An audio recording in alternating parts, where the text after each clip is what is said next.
Ancient Rome was a man's world. In politics, society, and the family, men held power in the purse strings. They even decided whether a baby would live or die. Men dominated families. At the head of Roman family life was the oldest living male, the paterfamilias, or father of the family.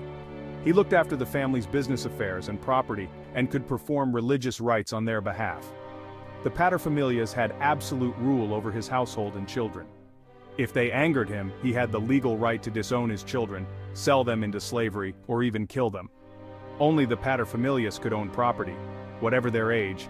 Until their father died, his sons only received an allowance or peculium to manage their households. Sons were important because Romans put a lot of value on continuing the family name. If a father had no sons, he could adopt one, often a nephew, to ensure the family line would not die out. Roman women usually married in their early teenage years, while men waited until they were in their mid-20s. As a result, the paterfamilias, mother of the family, was usually much younger than her husband. As was common in Roman society, while men had the formal power, women exerted influence behind the scenes. It was accepted that the paterfamilias was in charge of managing the household. In the upper classes, she was also expected to assist her husband's career by behaving with modesty, grace, and dignity. Baby love? The influence of women only went so far.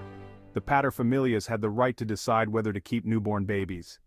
After birth, the midwife placed babies on the ground. Only if the paterfamilias picked it up was the baby formally accepted into the family.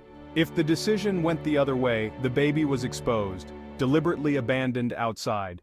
This usually happened to deformed babies, or when the father did not think that the family could support another child. Babies were exposed in specific places, and it was assumed that an abandoned baby would be picked up and taken as a slave. Even babies accepted into the household by the paterfamilias had a rocky start in life. Around 25% of babies in the 1st century AD did not survive their first year, and up to half of all children would die before the age of 10. As a result, the Roman state gave legal rewards to women who had successfully given birth.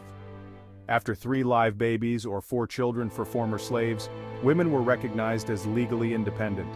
For most women, only at this stage could they choose to shrug off male control and take responsibility for their own lives. So, next time you think family life is tough, imagine living in ancient Rome. Wild, right?